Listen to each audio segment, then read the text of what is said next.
Hello everyone, this is Tom Fox and I'm the Compliance Evangelist. I'd like to welcome you to my January 2018 podcast series of 31 Days to a More Effective Compliance Program. But first, a word about this month's sponsor, Conversant. Conversant brings a different kind of ethics and compliance solution to your organization. These days, business success demands something different, a corporate culture centered on integrity and ethical behavior. Conversant provides your teams with a centralized platform and automated processes that connect your business goals with your ethics and values. The result, a highly strategic program that drives ethics and values to the center of your business. Through the use of the Conversant Ethics Cloud platform, it gives you the choice of what you need according to your compliance program maturity. As your compliance program progresses on its ethical journey, Conversant can meet the needs of your requirements with unified ease of use and all of your ethics compliance data in one place, increasing transparency and efficiency while reducing cost. If you have been following me over the past year, you know that I have gone on a one-year exploration of various components of a best practices compliance program. However, during this exploration, there were two very important documents released by the Department of Justice relating to a best practices compliance program. In February 2017, there was the Evaluation of Corporate Compliance Programs document, and in November 2017, there was the announcement of the new FCPA Corporate Enforcement Policy. Therefore, in this month of January, I'm going to lay out for you what should go into your best practices compliance program based upon the 10 hallmarks of an effective compliance program and these two documents. Over the next 31 days, I will be exploring the best way to more fully operationalize a compliance program using the most recent DOJ resources. I hope you will join me for the full 31 days as we engage in an exploration to a more effective compliance program. 31 Days to a More Effective Compliance Program is a part of the Compliance Podcast Network. Day 10, the use of social media to communicate in compliance. What is the message of compliance inside of a corporation and how is it distributed? In a compliance program, the largest portion of your consumers, customers, are your employees. Social media presents some excellent mechanisms to communicate the message of compliance going forward. Many of the applications that are in use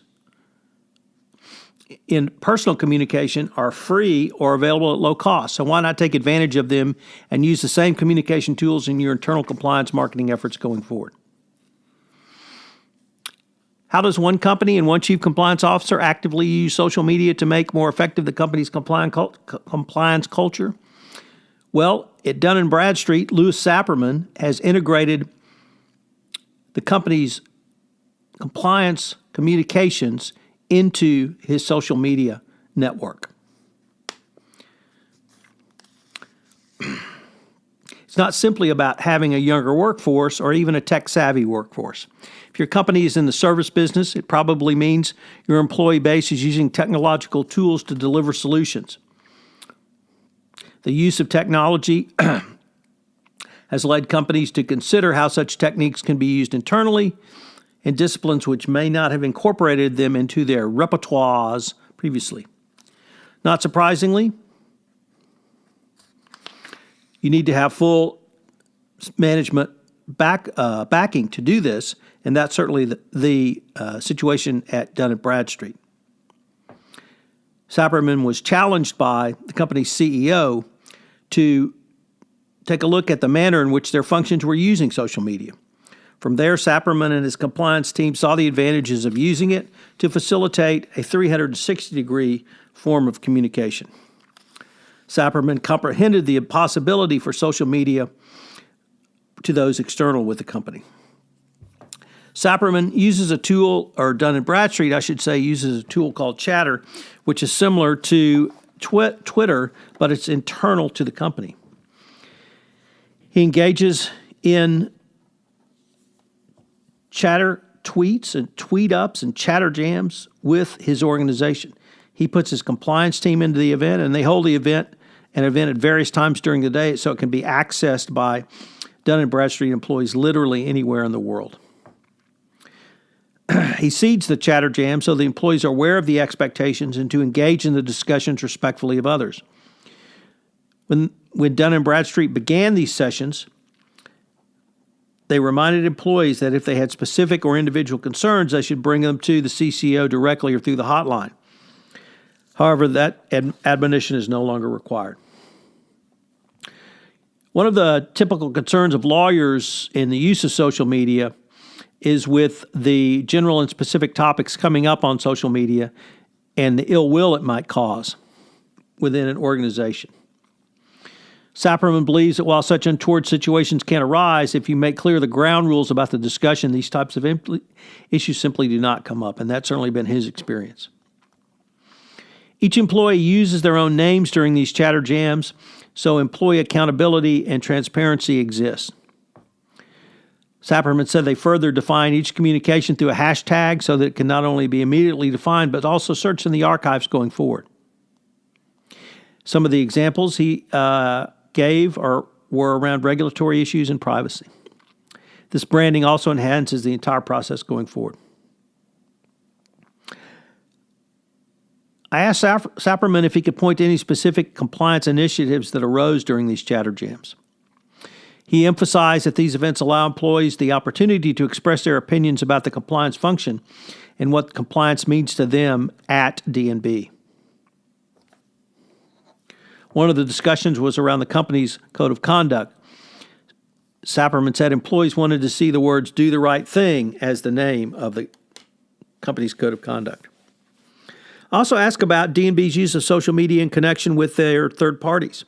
Sapperman said the company allows some of them to access the internal chatter tools to facilitate direct communication. Further, these external contractors connect with Sapperman and the company through Twitter.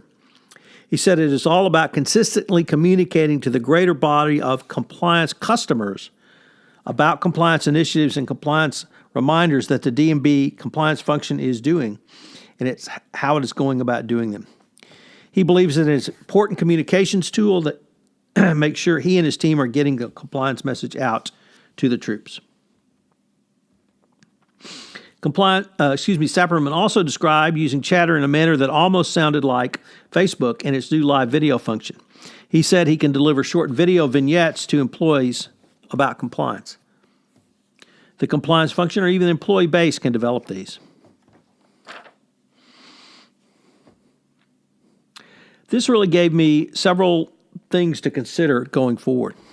The first is how compliance, like society, is evolving, in many ways even faster. As more millennials come into the workforce, the more your employee base will have used social media in their entire lives. Once upon a time, email was a revelatory innovation. Now, if you are not communicating it, you are seriously behind the eight ball.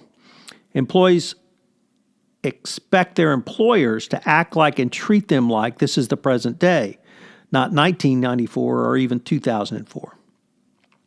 Next is that these social media tools can go a long way towards enhancing your compliance program going forward.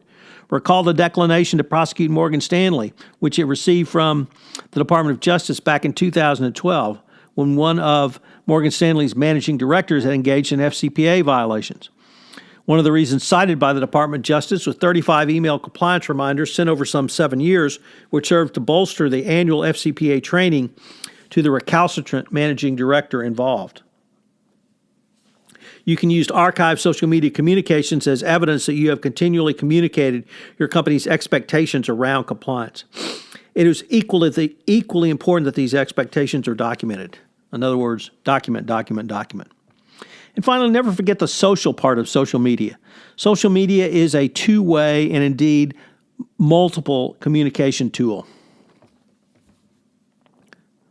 You're not only setting expectations, but these tools allow you to receive feedback and comments on the feedback from your employees. The D&B experience around the name change for its code of conduct is but one example.